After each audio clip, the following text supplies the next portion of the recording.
Bonsoir les amis, bienvenue dans iWeek, toute l'actu Apple en direct ou presque, puisque cette émission est enregistrée. C'est la suite de la première partie consacrée à iCloud que vous avez peut-être suivi.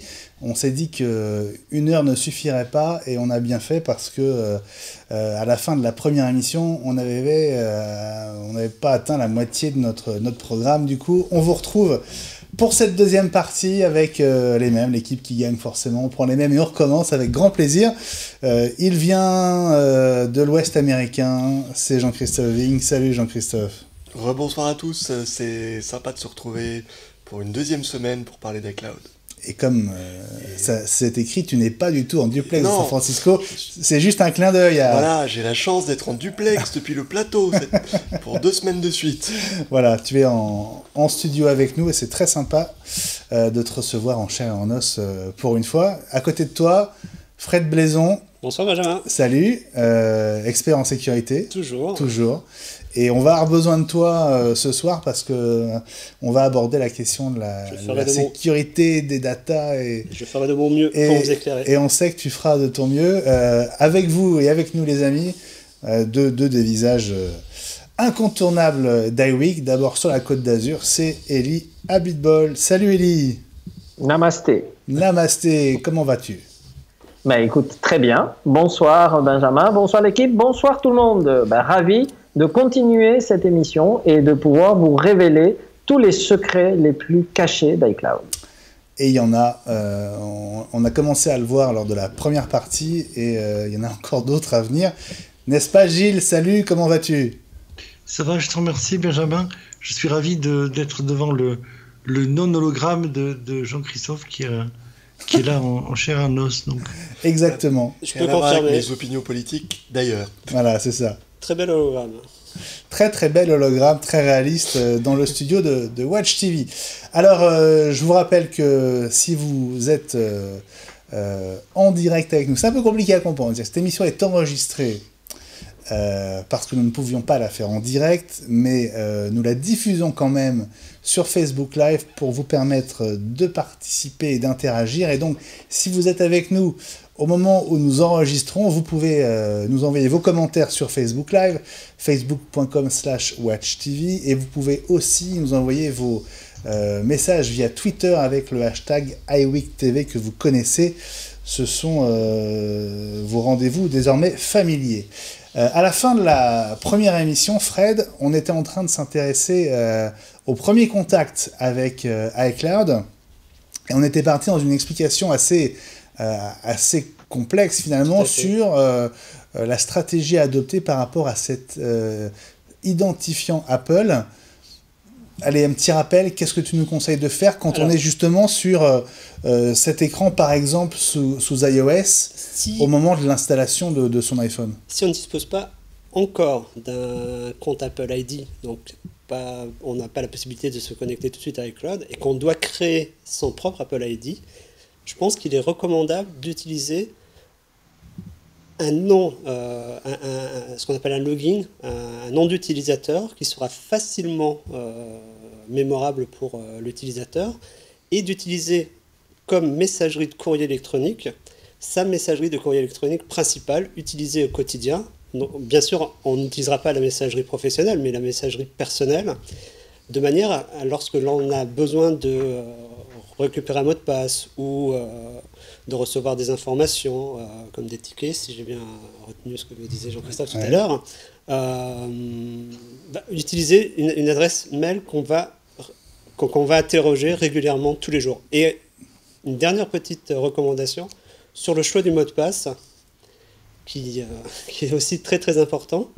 On va éviter d'utiliser le même mot de passe sur tous ses comptes. Je sais que c'est peut-être comme ça un petit peu compliqué à gérer pour une personne, mais ça évitera que si on se fait attaquer sa messagerie privée ou tout autre service sur Internet, de se retrouver avec l'ensemble de ces services hackés. Et pour faire des mots de passe, on peut utiliser Keychain, qui propose un petit Keychain, hein, le trousseau de clé, pardon, le trousseau de clé qui propose un tout petit outil qui permet de créer des mots de passe mémorables, ce qu'on appelle des mots de passe mémorables, c'est-à-dire qu'ils vont être architecturés d'une manière qu'on va s'en souvenir assez facilement, et lorsqu'on utilise cette technique, le mot de passe est plus compliqué à être découvert par les hackers. En fait, ce sont des mots de passe suffisamment longs pour que les hackers n'arrivent pas à les deviner, mais mémorables, contrairement à ce que propose aussi Kitchen dans Safari, qui sont des suites de lettres impossibles à retenir.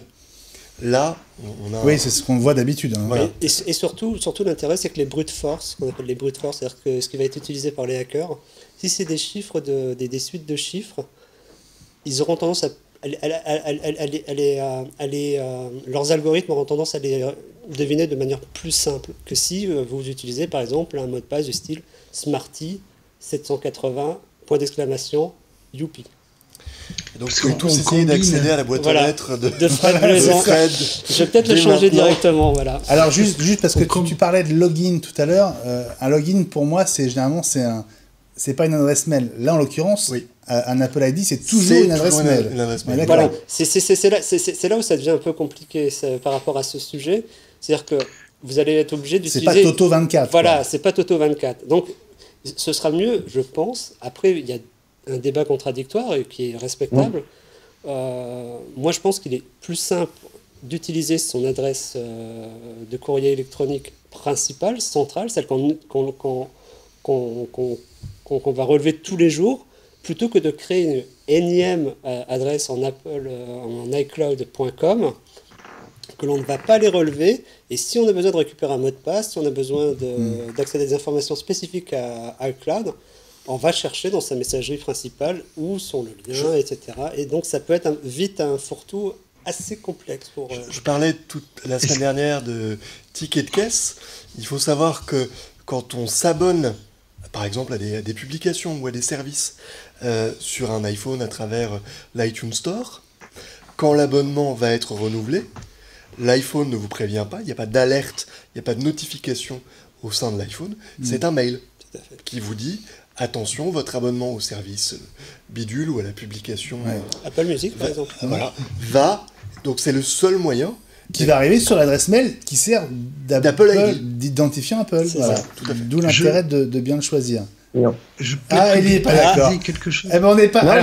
Si on n'est pas d'accord entre nous, on n'est pas sorti de l'auberge. Mais moi, Elie, vas-y. Moi, je continue à ne pas être d'accord là-dessus parce que, comme vous le savez tous, maintenant, Mail est une boîte unifiée. Donc, si vous avez deux comptes, les gens n'ont même pas à savoir que ça vient d'iCloud ou autre chose, il peut être activé. Moi, je vous parle d'une expérience d'avoir aujourd'hui à peu près 5 à 6 000 clients nouveaux par an qui achètent un Mac, un iPhone, etc. et où on crée un compte. Donc, je vous parle de ce qu'on vit tous les jours au SAV. Je ne vous parle pas de ce que vous faites en tant que spécialiste ou de ce que je ferai moi. Je vous parle de ce que vivent les gens au quotidien. C'est un cauchemar d'utiliser une adresse mail qui, dans leur esprit, c'est l'adresse mail traditionnelle, alors que là, on va lui mettre un autre mot de passe, parce que je suis d'accord, il ne faut pas mettre le même. Si c'est pour récupérer les tickets caisse ou ce que vous avez téléchargé dans iTunes, vous pouvez toujours le retrouver dans Achats dans l'iTunes Store. Vous pouvez toujours récupérer le mot de passe. Il y a des multiples façons de le faire, on en parlera après. Mais je pense que si on veut être dans l'univers Apple, il faut un Apple ID, iCloud.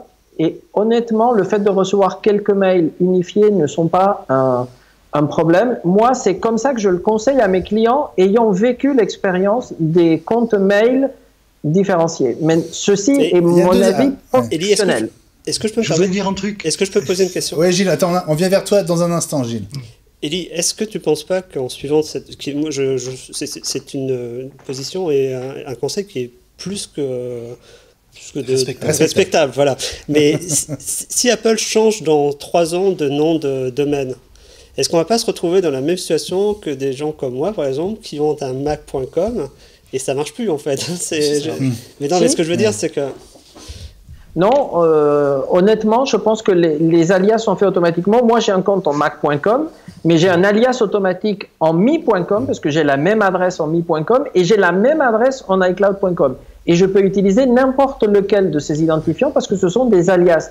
Donc si demain Apple sort un nouveau service qu'ils appellent applespace.com, on aura un alias sur les comptes précédents, donc ça marchera quand même. C'est juste que l'Apple ID est important et surtout qu'on va en parler tout à l'heure.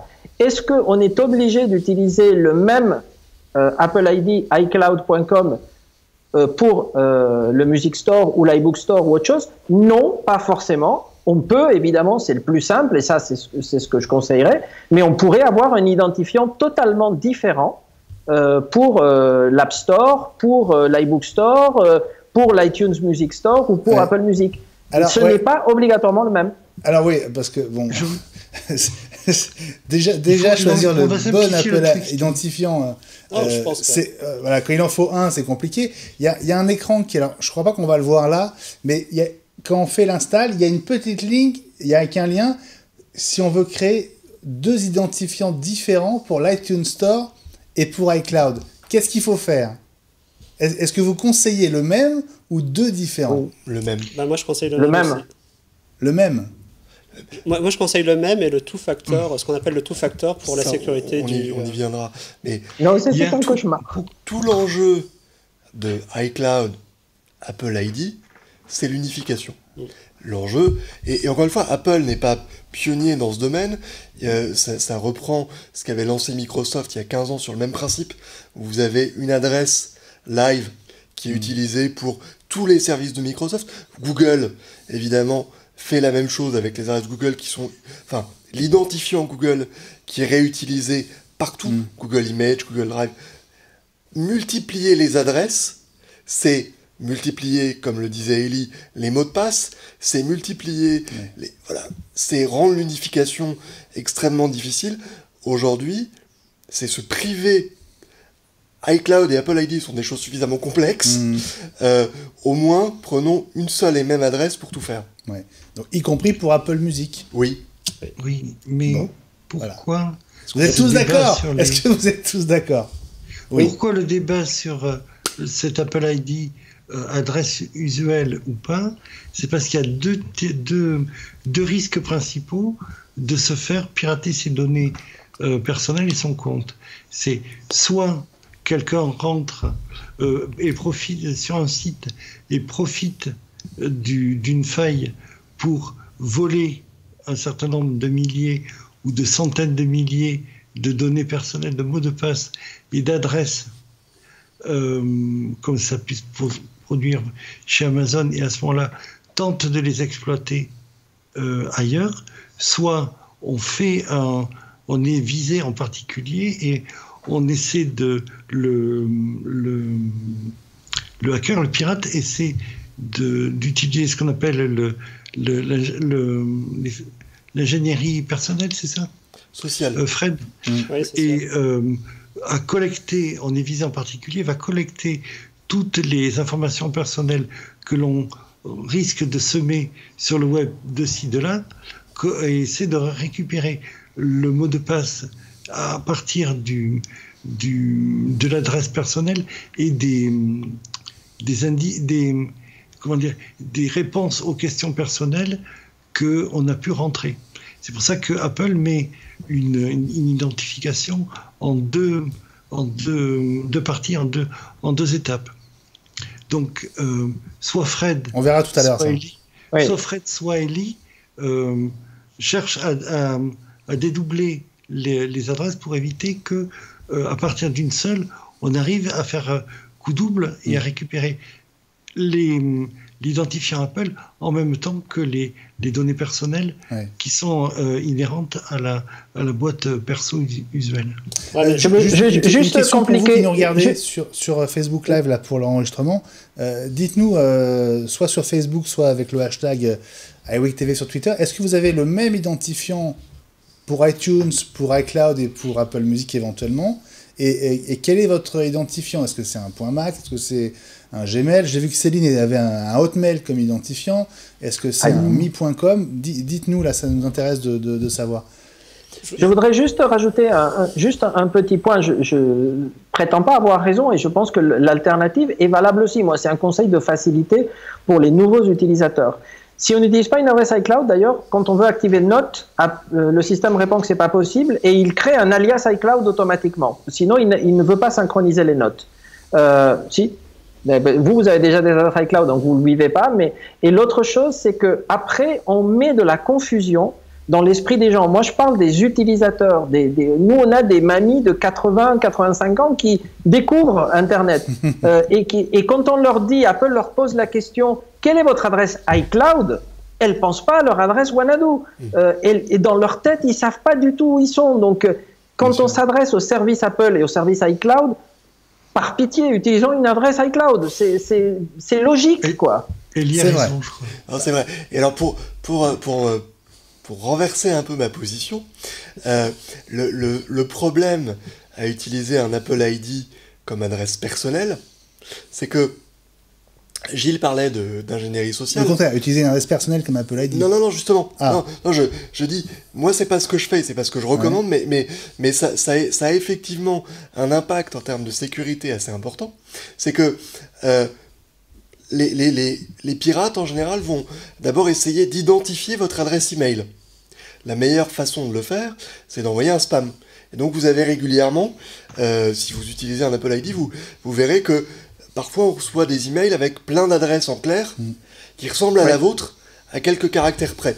Et ça, c'est généré automatiquement. Si vous répondez à ce mail d'une manière ou d'une autre, on aura peut-être l'occasion de parler de la fraude aux invitations de calendrier dans quelques temps, qui a eu lieu il y a quelques mois. En fait, des hackers chinois envoyaient des invitations de calendrier iCloud à des comptes Apple ID, et quand vous répondiez à la réunion, quand vous disiez « je ne suis pas disponible », le hacker pouvait identifier votre adresse email, première étape, mais le problème avec l'Apple ID, c'est que ça veut dire aussi qu'à cette adresse email est associée une carte bancaire. Et donc, ça donne envie aux hackers d'aller plus loin et d'attraper votre compte iTunes, et voilà. Et de toute façon, juste pour simplifier, un hacker, deux choses qu'il va essayer de trouver, c'est donc effectivement de vous identifier d'un point de vue social sur le réseau, et notamment d'une adresse email. Et la deuxième chose dont il a besoin, c'est d'un mot de passe. Et là, il n'y a pas 50 alternatives. Soit le mot de passe est très simple, et c'est genre votre date de mariage, votre date de naissance, ce genre de choses. Et là, boum, vous avez perdu.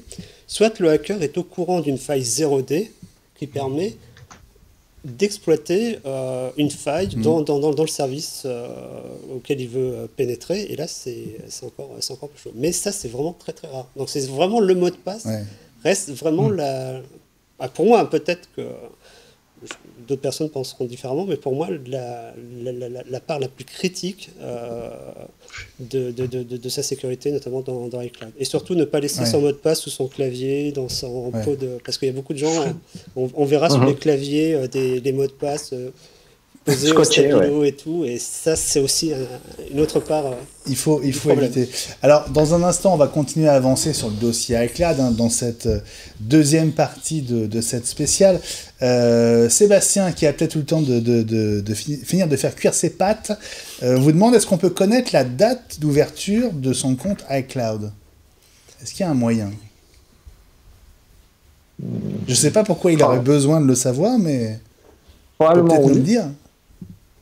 Élie? On le demande à Apple. Je pense qu'on peut demander à Apple. Je me demande si dans les informations de compte, il y a la date d'ouverture. Je ne pense pas. Il y a les dernières opérations. Fred? Mais une adresse à connaître qu'on utilise peu, mais qui est assez riche d'enseignements, c'est justement appleid.apple.com. C'est ça. Ça sert à quoi, ça permet justement de regarder son compte, de voir les derniers achats, de voir les machines associées. On n'en a pas parlé, mais c'est un pan extrêmement important d'iCloud. Les machines associées à ce compte, c'est votre vie numérique dans l'univers Apple. Et pour ça, il faut son mot de passe et son Apple ID, évidemment. Exactement. Oui. Tout à l'heure, enfin plutôt dans la première partie de l'émission, on a évoqué la question du coût d'iCloud en disant qu'iCloud était payant, mais non. iCloud de base est gratuit pour tout le monde, on est d'accord? Absolument. Avec une capacité qui a augmenté, qui est aujourd'hui de de 5 gigas en gratuit. En fait, depuis septembre 2015, les prix ont été revus à la baisse. Hein, ils sont plutôt en train de baisser, même si ça reste un peu plus cher que d'autres concurrents. Si vous voulez passer à davantage de stockage, vous en aurez pour 99 centimes par mois pour 50 gigas, 2,99 € pour 200 gigas et 9,99 € pour 1 Tera. Ça nous amène à la question de savoir qu'est-ce qu'on peut mettre sur iCloud, à quoi ça sert vraiment en termes de synchronisation et aussi de sécurisation de ces fichiers. Par exemple, Jean-Christophe, tu t'en sers pour quoi, toi ? Alors, ça rejoint le débat adresse personnelle différente ou pas. Moi, je crois que j'ai 1 Tera maintenant. Et justement, parce que mon adresse mac.com est mon adresse personnelle depuis l'époque iTunes, donc depuis 2000, et que 17 ans d'email, ça prend de la place. Première chose. Donc ça a été pour moi la première incitation à acheter du stockage. Et par la suite, quand MobileMe est devenu iCloud, et qu'on a pu stocker sur son cloud des photos, des playlists, voire même de la musique, mais qui a priori n'est pas compté dans le quota, si je me trompe pas. Non, mais effectivement. Voilà, c'est... Et iCloud aussi comprend justement un clone de Dropbox, iCloud Drive. Et bien justement, tu viens d'en parler, c'est notre prochain sujet. Voilà, dont on va parler, qui est extrêmement intéressant depuis Sierra et iOS 10. On a maintenant, oui, 10. iOS 10, où là, on a bien un... Oui, 10, mais 10.12. Voilà, ce que montrait Steve Jobs lors de la première keynote, en s'en moquant, hein, puisque à l'époque d'iCloud, ça n'existe, à la sortie d'iCloud, cette notion de disque dur dans le nuage n'existait pas. Oui, on se souvient de la vidéo qu'on a passée lors de la première partie. La semaine dernière. On voyait ce moment où il y avait effectivement un disque dur à la place du nuage. Il s'en moquait, mais en fait, c'est ce que c'est devenu, en partie. C'est aussi cela. Et Apple a tardé, mais fait très bien les choses aujourd'hui, puisque les données, les fichiers qu'on a sur son disque dur et dans son dossier document sont synchronisés automatiquement, si vous le souhaitez, bien sûr, si vous l'activez, sur toutes vos machines. Et bien évidemment, on a souvent, beaucoup de fichiers dans ces dossiers documents. Donc c'est une autre raison pour acheter du stockage supplémentaire. Je vous pose la question à tous les trois, enfin les trois autres en tout cas. Qu'est-ce que vous mettez sur iCloud ? Est-ce qu'il y a une partie des fichiers que vous ne mettez pas volontairement ? Je mets rien sur iCloud. Tu mets rien ? Fred ? En fait, justement, c'est une question que je trouve vraiment très intéressante et je vais juste donner mon point de vue très rapidement. En fait, moi, je stocke aucune donnée personnelle sur le cloud. C'est-à-dire que souvent, iCloud est trop perçu comme un élément de stockage, comme pourrait l'être Dropbox. Ouais. C'est-à-dire, je vais avoir un disque dur en ligne sur lequel je vais pouvoir sauvegarder mes données. C'est vrai. Moi, personnellement, je ne le conseille pas. Par contre... Pour des questions de sécurité ? Pour des questions de sécurité. Oui, par contre, une chose qui est intéressante avec iCloud, c'est lorsque vous avez plusieurs périphériques Apple, c'est-à-dire un MacBook, un iPhone, un iPad, et que vous êtes amené à prendre souvent des photos. Vous avez un compte Apple Music, vous voulez prendre des petites notes rapides, etc., etc. Là, je pense qu'il y a un intérêt à avoir iCloud et justement de synchroniser ces informations. C'est-à-dire que de ne plus avoir besoin de courir pour synchroniser son iPhone pour récupérer les photos qu'on a prises au pique-nique du matin. C'est exactement ce que disait Jobs en 2011 en lançant iCloud. Hein, absolument, mais c'est trop perçu encore à l'heure actuelle comme étant un élément de stockage à la Dropbox. Je peux juste te poser une question ? Oui, bien sûr. Est-ce que tu ne mets pas de données personnelles dans iCloud ou dans tous les nuages ? Dans tous les nuages, pour être... voilà, donc c'est important parce que iCloud a quand même, en général... Oui, t'as rien contre iCloud en particulier. Voilà, c'est ça. Non, j'ai rien meilleure réputation que les autres offres de stockage. Alors, sur la sécurité iCloud, grosso modo, et sans entrer dans des détails réverbatifs, il a été fait grief à iCloud de ne pas être sécurisé. En fait, c'est plutôt très sécurisé de par ce qui est utilisé pour chiffrer de l'iOS 256 bits. c'est quasiment indémontable. Il n'y a que sur certains aspects, mais là on va rentrer dans le technique et je pense que ce ne sera pas vraiment le sujet aujourd'hui. On doit y revenir un peu plus tard encore. Où on pourrait dire que si, par exemple, une officine gouvernementale américaine aurait utilisé quelque chose de particulier pour rentrer dedans, là c'est dommageable. Mais c'est vraiment quelque chose de très très particulier. Bon, on va dire que toi, Fred, c'est vrai que tu es un utilisateur un peu particulier, mais comme tu vis dans le monde de la sécurité, ou en tout cas du risque, plus exactement, tu as peut-être une attitude un peu radicale, mais... Bien sûr, oui, bien sûr. Oui, on va demander à des utilisateurs plus traditionnels, en tout cas à Élie et à Gilles, de nous dire ce que eux font de la partie stockage de iCloud. Élie? Oui. Bah écoute, moi j'ai un compte basique de 5 gigas et je viens de regarder par curiosité et sur les 5 gigas d'espace que me propose Apple, j'en ai 3,70 de libre. Donc en fait, je l'utilise extrêmement peu pour faire des fois des petites démos. Je l'utilise pour synchroniser mes machines, ça c'est clair. Pour synchroniser des notes, mais je ne mets pas de documents, mais d'ailleurs je ne les mets pas ailleurs. Hein. J'ai aussi un compte Dropbox, j'ai aussi un OneDrive, Microsoft, etc.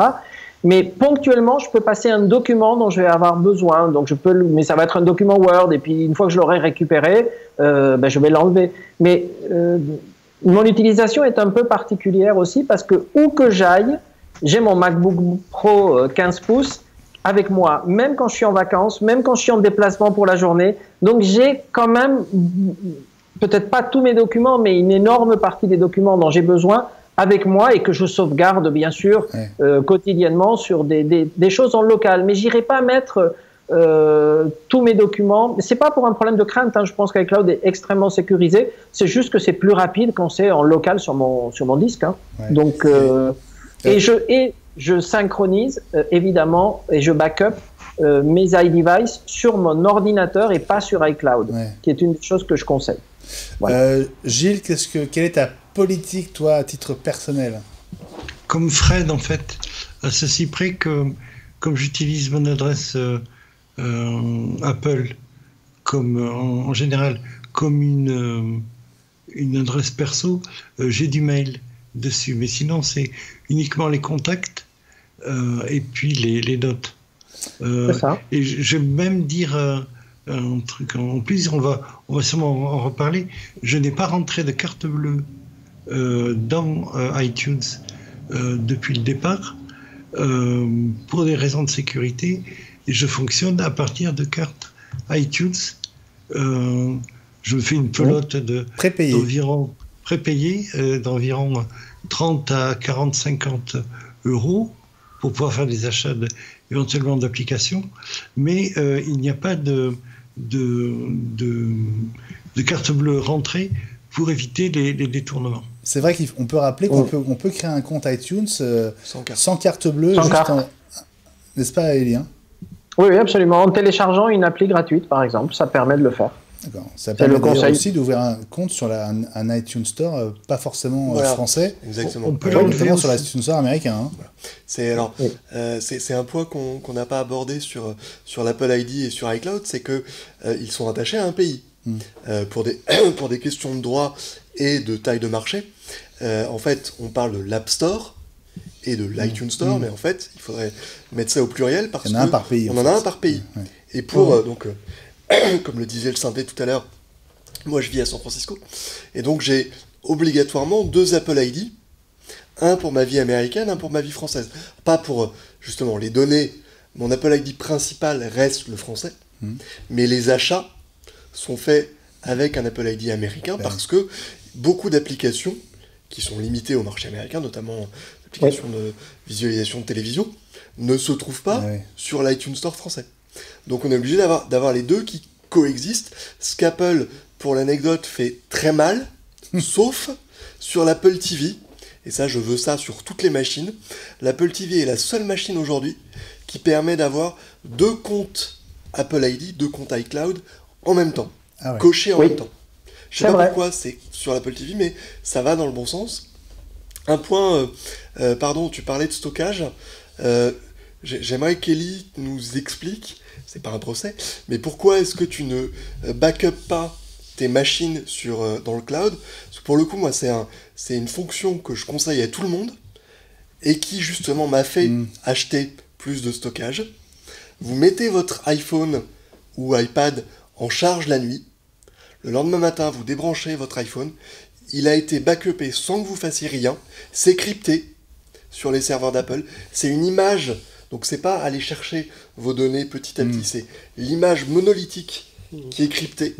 Ça veut dire que vous faites piquer votre téléphone dans un café, vous le cassez, vous allez chez Apple, vous rachetez, ou sur le Bon Coin, un device.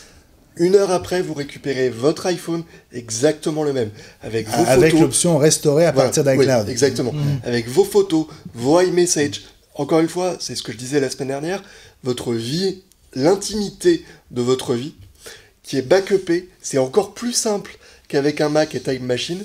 Ça se fait, et je le conseille à tout le monde. Ouais. Le nombre d'amis et de connaissances qu'on a sauvés comme ça, c'est voilà. Alors, il y a un point qui est très important. Il y avait un message tout à l'heure que j'ai laissé filer parce que il y a eu plein d'échanges entre-temps, mais il y a évidemment la fonction de localisation de son Mac ou de son iPhone ou de son iPad qui est super importante en cas de perte ou de vol. Oui. Et puis, on peut aussi verrouiller à distance son iPhone. Hein, la machine qu'on s'est fait voler. Ouais. Je peux donner un exemple concret. J'ai laissé un de mes iPhones chez des amis la semaine dernière. Enfin, bref, pas chez des amis justement, ce serait plus simple. Chez des gens que je ne connaissais pas. Ça va leur faire plaisir. Pas vous raconter ma vie, mais les locataires de mon appartement parisien, que je ne connaissais pas, et j'avais pas leur numéro, puisqu'ils louent mon appartement. Ouais.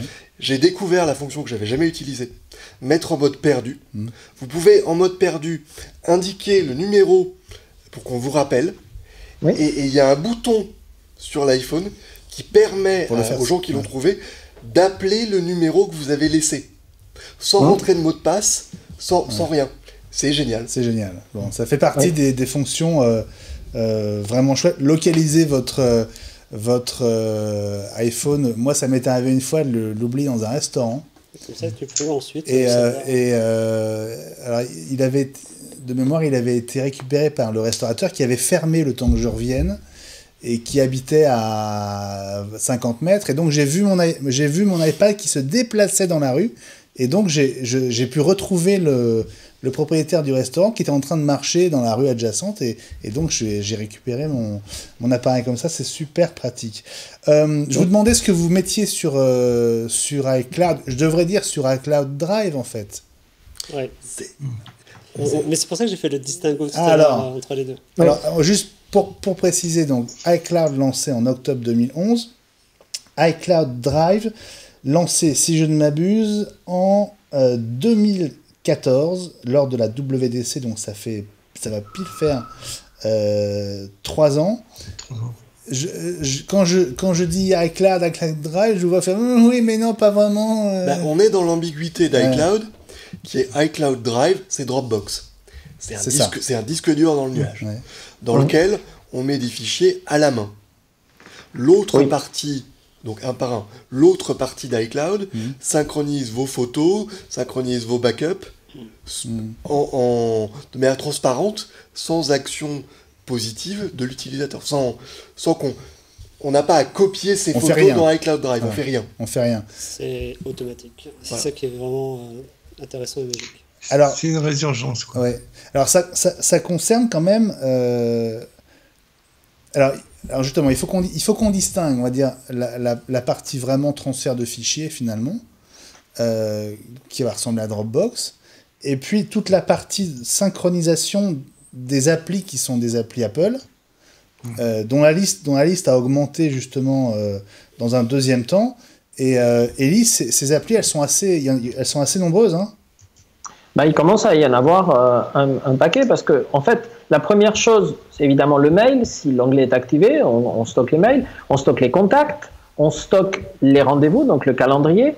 On peut stocker ou pas les photos, mais pour l'instant, soit on met toute sa photothèque sur iCloud, soit on n'en met pas du tout et on utilise juste le flux de photos, on en parlera après. Ensuite, il y a les notes, il y a les rappels. Et ensuite, il y a les applications iWork, c'est-à-dire Pages, Numbers et Keynote. Donc, ça fait, avec tout ça, pas mal de petites choses. Élie ? Ouais, on Yes. oublie. Il y a iTunes Match Oui. qui existe toujours. Oui. Et Apple parle toujours d'iTunes in the cloud. C'est Alors, juste iTunes ou c'est Non, un autre service? Mais c'est fou parce qu'au bout de 2 émissions, on n'arrivera toujours pas à percer le mystère d'iCloud. iTunes in the cloud, c'est... Ils exagèrent, franchement. Quand vous aviez de la musique en local sur votre disque dur, vous pouviez la faire monter dans le nuage pour qu'elle soit accessible sur toutes vos machines. Mais ça restait, c'était votre musique, Celle que vous soit achetée sur iTunes et donc téléchargée sur votre disque dur, soit, et c'était un des intérêts, la musique que vous aviez numérisée à partir de vos CD, vous pouviez la faire monter dans le nuage. C'est ça. Et en redescendant, elle devenait légale, elle devenait... elle était... Il n'y avait plus le problème des DRM d'iTunes. Tu parles à l'imparfait? Parce qu'aujourd'hui... Parce que, avec Apple Music, ça n'a plus vraiment de sens. Ça n'a plus lieu d'être, puisque tout est dans le cadre. Mais justement, Apple laisse coexister, je parle sous le contrôle de Gilles et Ellie, toutes ces notions de musique en ligne. C'est la catastrophe. Et on a, si je compte bien, 3 ou 4 options pour avoir de la musique en ligne, pour lequel les prix sont sensiblement identiques, mais c'est pas les mêmes abonnements.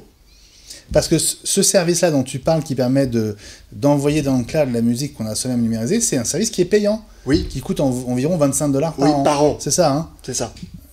C'est... Mais et on a eu des soucis en plus de cette musique qui avait été légalement achetée ou des playlists qui avaient été faites avec des fichiers numérisés légalement, entre guillemets. Une fois qu'on avait qu'on en avait terminé avec Apple Music, on n'était plus intéressé par le service, les fichiers étaient effacés. Oui. Ah oui, ça t'est arrivé ça, Ellie? Oui, on en avait parlé. Oui. Ah, ouais, j'avais perdu une partie de ma collection et en fait, je l'ai à peu près reconstitué. Il y avait quelques trucs. Et en fait, c'est assez bizarre parce que c'est plutôt des playlists. C'est-à-dire qu'en fait, il n'a pas vraiment effacé des morceaux, mais comme moi, je les classe toutes par playlist. C'est-à-dire que quand je numérise un album, je crée une playlist pour cet album. Et donc, il avait viré toutes mes playlists sur la barre gauche. Et donc, il y avait, ou en tout cas, il avait bizarrement perdu une partie des éléments. C'est-à-dire que j'avais des albums où j'avais, par exemple, 12 chansons et je n'en trouvais plus que 3. Mais si je faisais une recherche des chansons, elles étaient quand même, mais pas dans la playlist. Donc, il fallait refaire toutes ces playlists. Et donc, voilà. Donc, il n'y a pas vraiment eu d'effacement. J'ai mis du temps à comprendre tout ce qui se passait. Ce qui s'est passé, c'est qu'en fait, il me vidait mes playlists personnelles. Donc, tu soulèves, à mon avis, Ellie soulève un point très important et qu'on n'a pas abordé depuis. Ça fait 2 émissions que je vous dis qu'iCloud, c'est très bien et que moi, je l'utilise en permanence. Il y a quand même cette opacité. On revient à ce que disait Jobs dans la keynote qu'on montrait la semaine dernière. It just works. Ça veut aussi, ça marche. Ça veut aussi dire, vous ne savez pas comment ça marche. C'est magique, mais donc vous ne savez pas ce qui se passe. Et ça veut aussi dire, quand ça marche pas, vous êtes livré à vous-même. Et c'est Ellie, c'est ce qui t'est arrivé, c'est ce qui m'est arrivé. Je pense que si on fait un sondage sur Twitter et Facebook, au bout d'un moment, des choses disparaissent. On ne sait pas pourquoi. Il faut quand même se dire, on parlait d'iCloud Drive tout à l'heure, de Dropbox. Ouais. Il a fallu attendre cette année, donc 3 ans plus tard, pour qu'Apple mette dans le Finder une barre de progression qui vous montre que les fichiers étaient en train de se télécharger. Simplement parce ça. qu'on ne savait pas. Oui. C'est arrivé avec, je ne sais plus comment il s'appelle, Sierra, merci. C'est arrivé avec Sierra. Avant, vous étiez devant votre fenêtre à attendre que les fichiers arrivent par magie. Et c'est un vrai problème d'iCloud. C'est quand ça marche, c'est génial. Quand ça marche pas, on ne sait pas pourquoi. Et je dirais pire, on ne sait pas quoi faire. Il y a un exemple. Tiens, ça me rappelle un truc dont on n'a pas parlé. C'est iSync. Oui, voilà. C'est le même principe. Sync. Oui, je vous vous souvenez de la roue qui tournait de manière interminable. Mais il y a un exemple, par exemple, si tu veux synchroniser ton flux de photos sur ton iPhone, des fois quand tu lances photos sur ton Mac, tu les retrouves pas forcément. tu sais pas pourquoi. Et bien justement, Fred, la photo, c'est notre prochain sujet, les amis. Alors là aussi, pardon, mais entre flux de photos, qui est devenu la photothèque depuis iOS 8. Pas forcément. Pas forcément. C'est ça le problème. C'est encore. Je crois que c'est ce que tu pouvais dire de pire. Pas forcément. Je préférais avoir tort, mais que tu me dises pas forcément. Quand Jean-Christophe a dit ça marche de façon transparente, j'ai tiqué parce que c'est de façon opaque. On ne voit pas ce qui se passe sous le système. Attends, est-ce qu'on fait du basique là? Flux de photos, ça ne concerne qu'une partie des photos. C'est ça. C'est ça, c'est gratuit, en gros. Oui. Alors que Phototech fait partie des datas pour lesquelles vous devez payer si vous passez les 5 gigas. Si on dépasse, oui. Si je peux essayer d'imager. Vas-y, je t'en prie, Fred. Et après, on viendra à toi après pour le pas forcément, Elie. Hein. Pour essayer de vulgariser un peu la chose, il faut imaginer le flux de photos comme quelque chose que vous prenez en vous baladant et qui vont être stockés soit dans un iPhone ou dans un iPad. Et la photothèque, votre collection personnelle que vous avez généralement sur votre Mac et dans laquelle vous allez faire des beaux petits dossiers, tac, tac, tac, en déchargeant soit un appareil numérique externe ou ce genre de choses que vous avez emmagasiné depuis des années. Ça, ce sera la photothèque. Et Apple propose aussi de transvaser cette photothèque dans le cloud. Donc dans leur iCloud. Mais là où ils sont intelligents, c'est que pour des raisons, je suppose, marketing, comme ils savent très bien que ces photothèques sont très grosses, ils vont essayer de vous vendre de l'espace. Bah oui. Oui. Elie, pas forcément.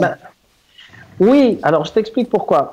Et je suis revenu au réglage iCloud sur mon iPhone pour vous montrer d'ailleurs, on ne le voit pas mais, à la caméra, mais pour vous expliquer ça.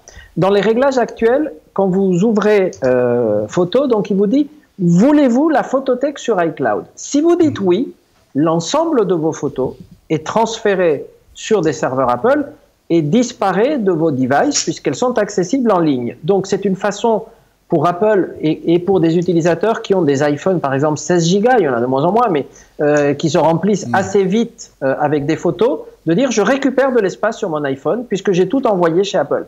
Mais Fred a raison, il y a des photothèques qui sont énormes et donc ça fait vendre à Apple de l'espace. Hein. Il y a des photothèques 70 Go, 200 Go, voire plus, je peux etc. la mienne, si tu veux.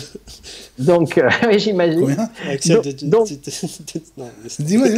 Je dois être à 80, ouais, je crois. Ouais. 80. 80 Ouais. 80 quoi? 80 gigas. Ouais, 80 gigas.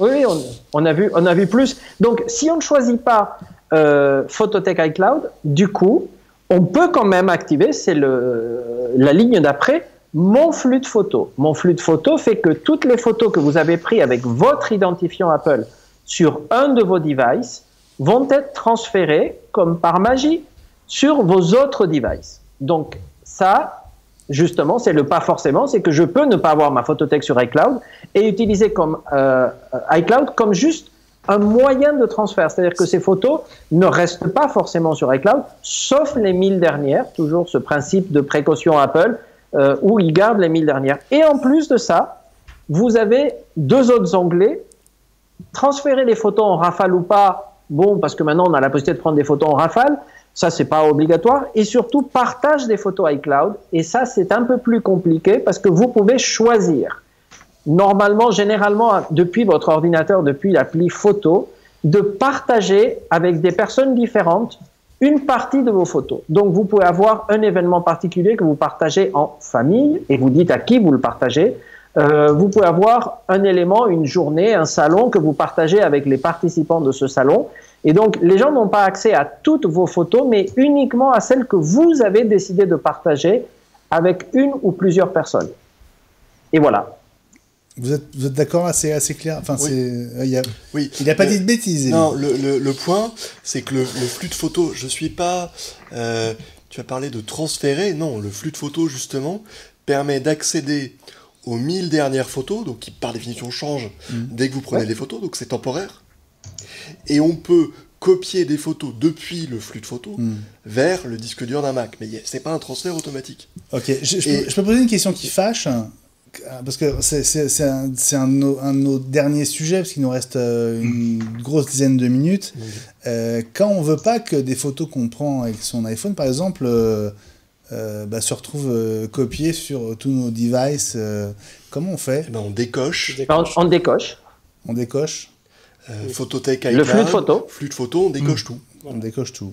D'accord. Et on synchronise en local sur son ordinateur, par exemple. D'accord. En décochant les photos qu'il ne faut pas synchroniser en local. Voilà, c'est ça. Attention. Oui. Alors, il y a un point qu'on n'a pas abordé, c'est tout ce qui concerne aussi le partage des messages, des SMS. Oui. Alors, vaste sujet, Jean-Christophe. Non, mais là encore, on revient dans... je lisais un article il y a quelques semaines au moment de la sortie du Samsung S8 d'un journaliste américain qui disait « Les bulles bleues me font rester chez Apple ». Et on est là-dedans, c'est-à-dire que c'est encore une expression les bulles bleues, donc c'est les bulles qu'on voit dans iMessage par opposition aux bulles vertes qui sont les SMS classiques. Ouais. Et ben, la bulle bleue, vous voyez quand votre ami ou la personne de famille est en train de taper, vous voyez quand le message est lu, quand il a été distribué. C'est un enrichissement de la fonction message qu'Apple offre à son écosystème. Et pour ça, il faut effectivement un compte Apple ID iCloud pour en bénéficier. Les iMessage, c'est lié à iCloud? Oui, c'est lié à Apple ID. Sans Apple ID iCloud, il n'y a pas d'e-message possible? Non. Petite précision. Oui, Ellie. Puisqu'on est sur iMessage. Conseil de base pour tous ceux qui nous écoutent. Parce qu'au départ, on a un Mac, on avait une session, on avait un Apple ID et on avait la tendance de donner l'Apple ID de la personne à sa femme, à ses enfants, pour qu'ils puissent bénéficier des applications téléchargées. Ça, c'était avant le partage familial. Le problème, c'est que de plus en plus, chacun a son téléphone, ce qui n'était pas le cas au début. C'était le père qui avait l'iPhone, c'était le produit cher. Des fois, il offrait l'ancien modèle à sa femme, et du coup, il y en avait deux. Puis après, c'est pas sympa, il faut offrir le nouveau modèle à sa femme. Je sais, mais bon, bon, après, les enfants, donc 3, 4, etc. Et les gens oublient sur le Mac le truc le plus élémentaire qui est, s'il vous plaît, créez une session par personne. Pour vos enfants, vous ne mettez pas de mot de passe. Pour votre femme, si elle veut que vous le connaissiez, elle vous le donne. Mais parce que sinon, qu'est-ce qui se passe? On synchronise deux devices et on se retrouve avec des carnets d'adresses avec tous les téléphones du mari, de la femme et éventuellement des enfants, ce qui est compliqué. Et puis, moi j'ai vu dans notre service technique et dans notre expérience des cas de divorce. C'est-à-dire que avec iMessage partagé, la femme commençait à recevoir les SMS coquins de la maîtresse, du mari, etc. Et ça donnait des cas épouvantables. Mais vraiment, c'est du vaudeville, hein, mais c'est... voilà, donc... Tu soulèves un point très important et sur la complexité d'iCloud, j'ai deux neveux que je salue On les embrasse. qui partagent un Apple ID pour justement les achats iTunes. Il y en a un qui est majeur, qui a une carte de crédit, l'autre pas. Je leur ai dit non, créer un compte... Enfin, utiliser la fonction famille qui permet justement d'avoir un titulaire de moyens de paiement, mais plusieurs comptes qui partagent les applications, on n'a jamais réussi à le configurer. Même moi, j'ai pas réussi. Parce que celui qui était mineur avait pas les mêmes droits que l'autre. Enfin, bon.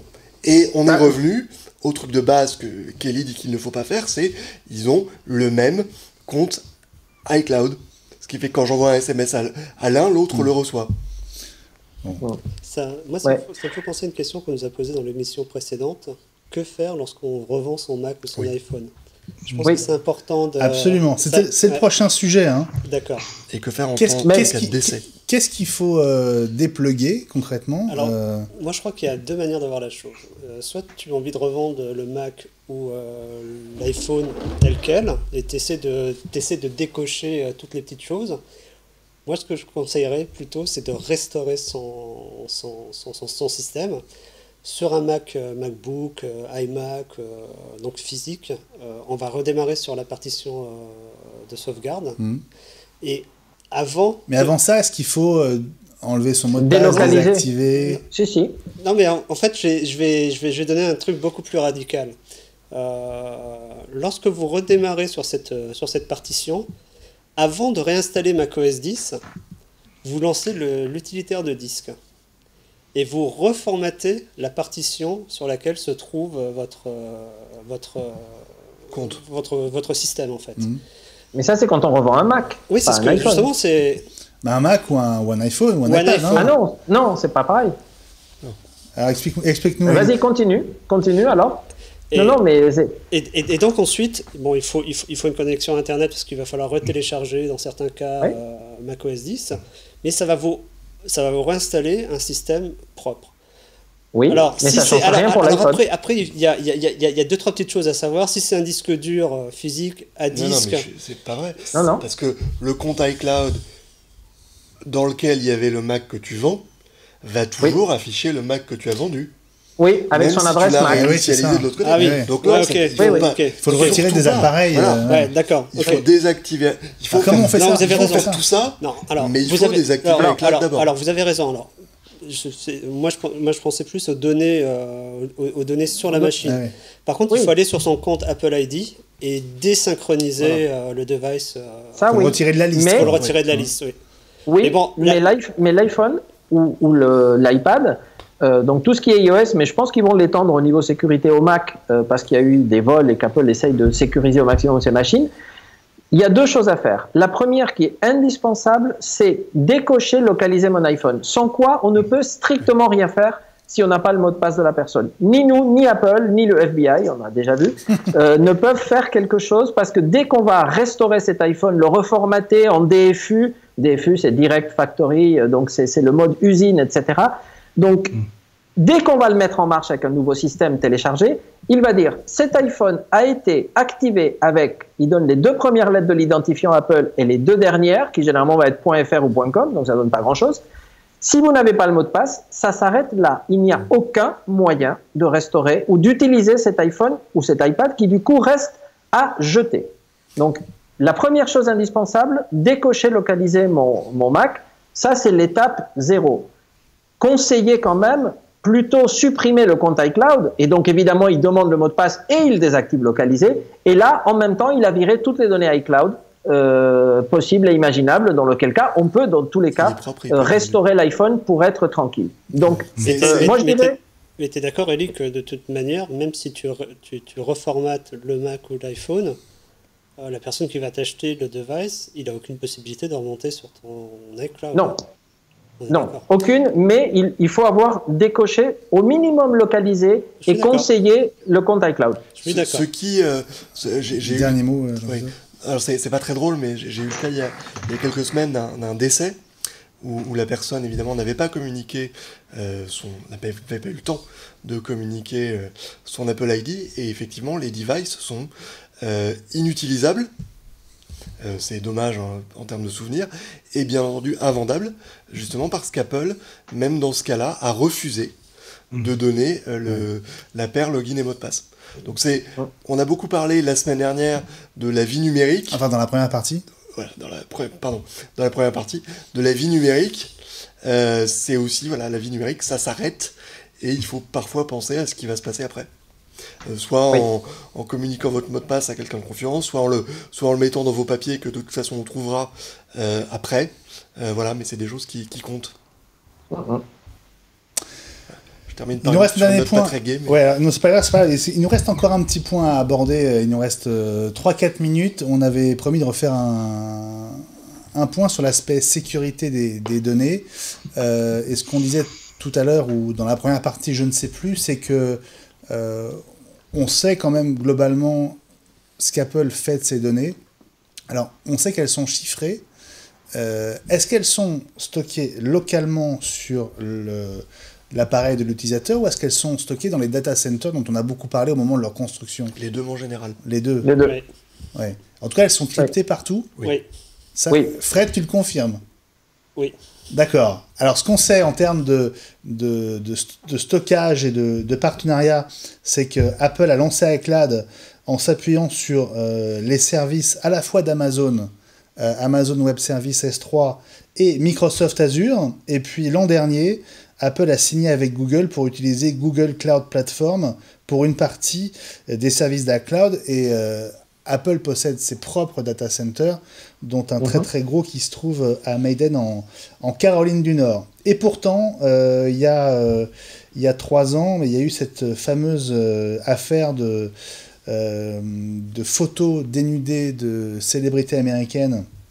Ça s'est passé en août 2014, qui ont été piratées sur iCloud. Fred, tu t'en souviens? Oui, je m'en souviens très bien sûr, ça m'intéresse. Ça n'était pas tes 80 gigas de photos. Non, mais il y a une partie qui est dedans, bien entendu. Bien sûr. Alors forcément, ça a posé un problème de confiance.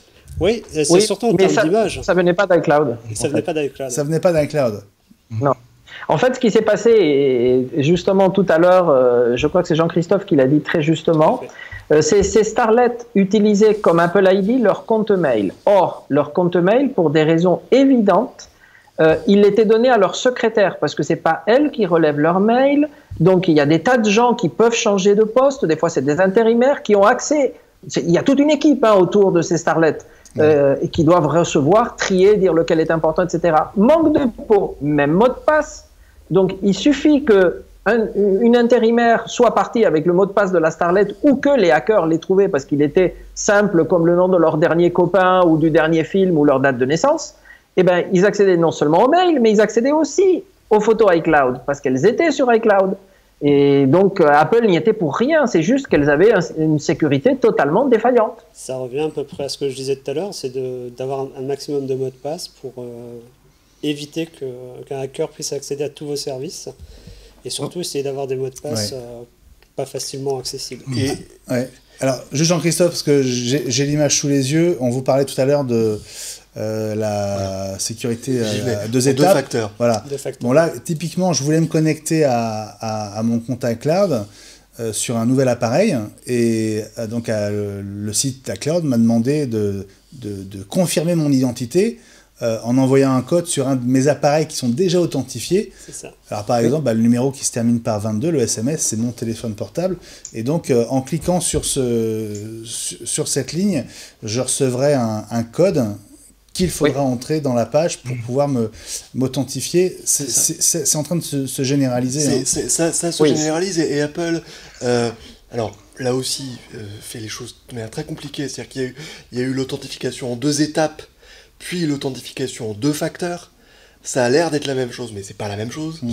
Et Apple pousse maintenant l'authentification en 2 facteurs, et à la Apple donne un peu une récompense. C'est que par exemple, pour déverrouiller votre Mac avec votre Apple Watch, il faut que l'Apple ID ait l'authentification de facteur activée.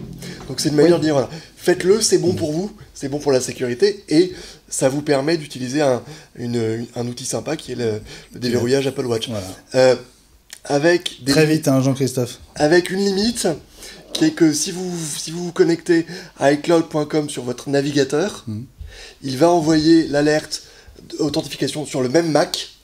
Et du coup, en termes de sécurité, ça ne sert à rien, puisque c'est la même machine qui va avoir un facteur d'authentification et l'autre.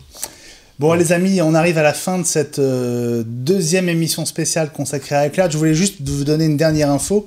Ça date en fait du mois d'octobre, mais c'est relativement récent. Et puis ça concerne les semaines qui viennent, puisque vous le savez, comme les salariés d'Apple, enfin en tout cas une partie d'entre eux, vont s'installer à l'Apple Park, le nouveau siège en forme de soucoupe volante, eh bien, toutes les équipes qui travaillent sur iCloud vont, se regrouper au One Infinite Loop, donc à l'adresse historique d'Apple. C'est dans le cadre d'un projet qui s'appelle Pi, et dont l'objectif est de faire encore évoluer et améliorer ces services dans iCloud. On l'a vu, c'est un sujet passionnant, complexe, sur lequel Apple a encore pas mal d'efforts à faire, et comme le disait l'un d'entre vous tout à l'heure, quand on dit que ça manque d'élégance, effectivement, c'est que ça n'est pas encore digne d'Apple.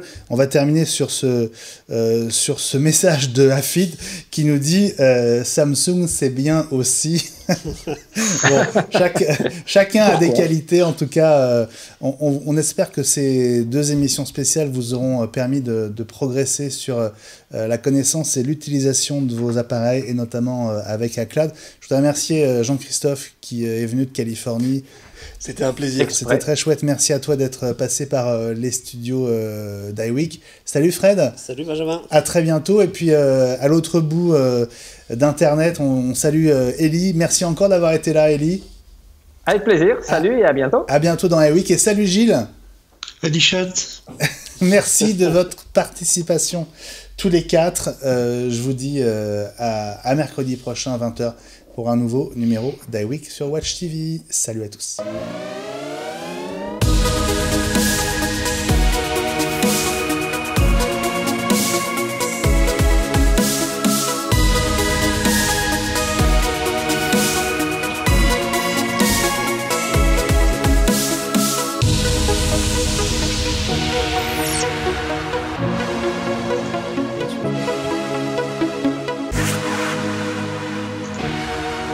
C'est parce que je trouve que c'est bien stylé.